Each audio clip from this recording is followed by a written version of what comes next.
నమస్తే Telugu one news కి స్వాగతం. నేను రూపానాథెళ్ళ. మనతో పాటు స్టూడియోలో ప్రముఖ రాజకీయ విశ్లేషకులు అంకంరావు గారు ఉన్నారు. వారితో మాట్లాడదాం. సార్ నమస్తే. నమస్తే అమ్మా. సార్, విజయసాయి రెడ్డి లాంటి వాళ్ళే పార్టీ వదిలి వెళ్ళిపోతుంటే ఇప్పుడు మాజీ ప్రభుత్వ ఉద్యోగి బండి శ్రీనివాస్ లాంటి వాళ్ళని పార్టీలోకి తీసుకురావడం ద్వారా జగన్ రెడ్డి క్యాడర్కి ఏం చెప్పాలనుకుంటున్నాడు? అంటే ఇక్కడ గమనించుకోవాల్సిన అంశం ఏంటంటే బండి శ్రీనివాసరావు కావచ్చు, సుబ్బారావు గారు కావచ్చు, ఉమామహేశ్వరరావు గారు కావచ్చు, చంద్రశేఖర్ రెడ్డి కావచ్చు, ఇట్లా కొంతమంది ఈరోజు ఆయన పార్టీలో మాజీ ఉద్యోగస్తులు అందరూ కలిసి వచ్చి చేరారు. అంటే గతంలో వీళ్ళే ఈ బండి శ్రీనివాసరావు వీళ్ళందరూ కూడా 2 చేతులతోటి మేము ఓట్లు గుద్దాం, జగన్మోహన్ రెడ్డిని గెలిపించామని చెప్పని మాట్లాడిన వ్యక్తులే వీళ్ళు. ఎప్పుడో అంటే వీళ్ళు ప్రస్తుతం ఇంతకు ముందు దాకా పదవిలో ఉన్నారు కాబట్టి, పదవి బాధ్యతలు నిర్వహిస్తున్నారు కాబట్టి, ఒక పార్టీలో చేరకూడదు కాబట్టి, ఆ రోజు చేరే అవకాశం లేదు కాబట్టి, చేరకుండా సహాయం మాత్రమే చేయగలరు కాబట్టి చేశారు వాళ్ళు ఆ పార్టీ వాళ్ళని చెప్పి అందరూ లెక్కేసుకుంటూనే ఉన్నారు. కొత్తగా ఈరోజు చేరినందువల్ల వాళ్ళకి వచ్చేది గొప్ప ఏమీ లేదు. తెలుగుదేశం పార్టీ వాళ్ళకి వాళ్ళు అక్కడ ఉన్నారు, వాళ్ళు ఆ పార్టీ కదా అనుకోవడానికి వీల్లేదు. ఎందుకంటే గతంలో వాళ్ళు మాట్లాడిన విధానాలు కావచ్చు, చంద్రబాబు నాయుడు గారు 43% ట్రీట్మెంట్ ఇచ్చినప్పుడు కూడా అక్కడ చంద్రశేఖర్ ఇచ్చాడు కాబట్టి మాకు ఇచ్చారు తప్ప ఈయన ఇచ్చాడా, ముందు ఇచ్చింది ఏముంది, గొప్పగా ఇచ్చింది ఏముంది అని చెప్పని మాట్లాడారు. జగన్మోహన్ రెడ్డి గారు తక్కువ చేసి ఇచ్చినా కూడా మూసుకొని కూర్చున్నారు. అంటే ఇక్కడ వాళ్ళ యొక్క విధానాలు ఎన్ని కూడా ఎంత చేసినా కూడా తెలుగుదేశాన్ని, చంద్రబాబు నాయుడు గారిని విమర్శించడానికే వీళ్ళు పనిచేశారే తప్ప ఏకాడికి ఆ రోజు కాంగ్రెస్కి అనుకూలంగా పనిచేశారు, మన జగన్మోహన్ రెడ్డికి అనుకూలంగా పనిచేస్తున్నారు, ఇప్పటికీ పనిచేస్తున్నారు. సంతోషకరమైన విషయం ఏంటంటే ఈరోజు పార్టీలో చేరారు, ముసుగు తొలిగిపోయింది. ఇప్పుడు ఈరోజు రేపొద్దున వాళ్ళు ఏం మాట్లాడినా కూడా దానికి సంబంధించిన అంశాలన్నీ కూడా మిగిలిన వాళ్ళు మాట్లాడే అవకాశం అయితే స్పష్టంగా ఉంటుంది. వీళ్ళు ఏ విధంగా ప్రభావితం చేయగలరు? మీరు అన్నట్టు విజయసాయి రెడ్డి లాంటి వ్యక్తి పార్టీని వదిలిపెట్టి వెళ్ళిపోతూ ఉన్నాడు, నాయకులు వెళ్ళిపోతూ ఉన్నారు. కాబట్టి ఇప్పుడు శాసనసభ్యులు మిగిలారు, శాసనమండలి సభ్యులు వెళ్ళిపోతూ ఉన్నారు, రాజ్యసభ సభ్యులు వెళ్ళిపోతూ ఉన్నారు, గ్రామస్థాయి నాయకుడు కానించి కార్పొరేషన్ స్థాయి కార్పొరేటర్ల వరకు చివరికి చైర్మన్లు కూడా వాళ్ళని వదిలిపెట్టి వెళ్ళిపోతూ ఉన్నారు.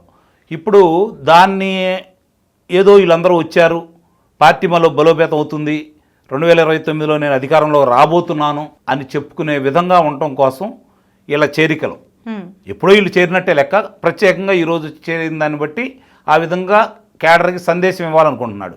ఇక్కడ మీరు గమనించుకోవాల్సింది ఏంటంటే ఈ మధ్య అతను ఒక మాట మాట్లాడాడు, కేసులు పెడితే ఏమవుతుంది, మీరు పోరాడండి, ఇట్లానే చేయండి, అంటే తప్పులు చెయ్యండి, జైలుకి వెళ్ళండి, అప్పుడే మీకు పదవులు ఉంటాయని చెప్పని జగన్మోహన్ రెడ్డి చెబుతానే ఉన్నాడు.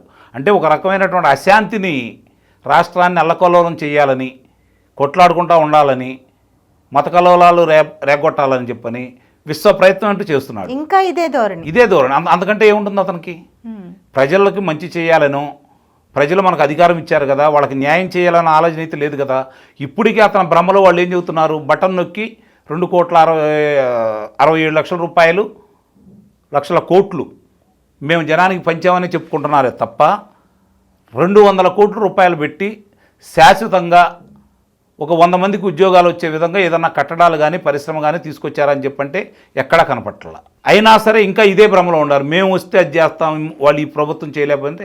చంద్రబాబు నాయుడు గారు స్పష్టంగా చెప్పారు కదా, ఆర్థిక ఇబ్బందులు ఉన్నాయి, ఇచ్చిన హామీలను నెరవేరుస్తాము నిదానంగా, ఒకదాని వెంట ఒకటి. ఈ నెలలో ఇప్పుడు జూన్లో రైతులకి డబ్బులు ఇస్తూ ఉన్నారు, రైతు బంధు కింద. తర్వాత మహిళలకు వచ్చేతలకి వచ్చే నెల వాళ్ళకి డబ్బులు వేస్తూ ఉన్నారు. పిల్లలకి సంబంధించి ప్రతి పిల్లవాడికి ఎంతమంది చదువుకుంటే అంతమంది, ఇంట్లో 3 ఉన్నా 4 ఉన్నా 15,000 వాడికి వాళ్ళకి ఇస్తూ ఉన్నారు.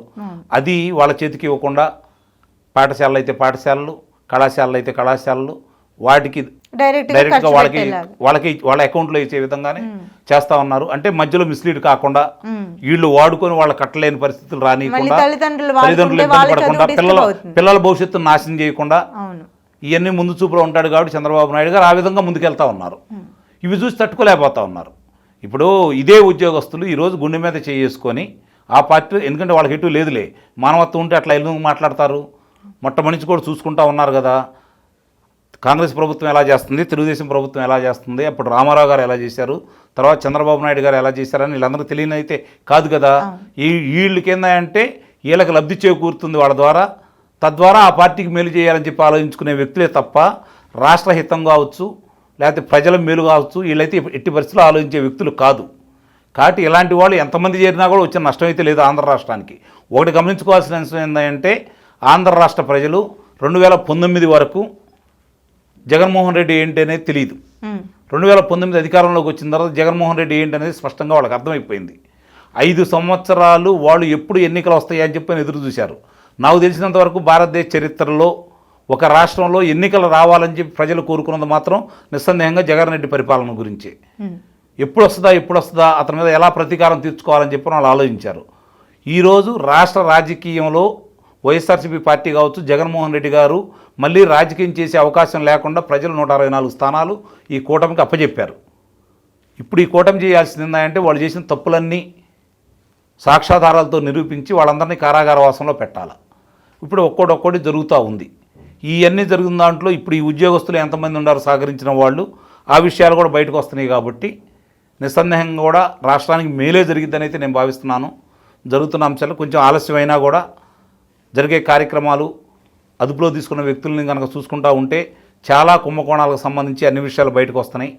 దీంతోపాటు ఈ ప్రజాధనాన్ని కొల్లగొట్టిన వీళ్ళ దగ్గర నుంచి, రాష్ట్ర ఖజానాన్ని దోచుకునే వీళ్ళ దగ్గర నుంచి తిరిగి రాష్ట్ర ఖజానాకి ఎవరి దగ్గర అయితే వీళ్ళు ప్రజలని భూములని స్వాధీనం చేసుకున్నారో, వ్యాపారస్తుల వ్యాపారాల్లో లాక్కున్నారో తిరిగి వాళ్ళకి ఇప్పించే బాధ్యత కూడా ఈ కూటమి పెద్దలు తీసుకుంటారని అయితే నేను భావిస్తున్నాను. అప్పుడే న్యాయం చేసినట్టు. వీళ్ళకి శిక్షలు పడితేనే వాళ్ళు ప్రశాంతంగా ఉంటారు. మీరు వచ్చి పరిపాలన చేస్తారని వాళ్ళకి తెలుసు.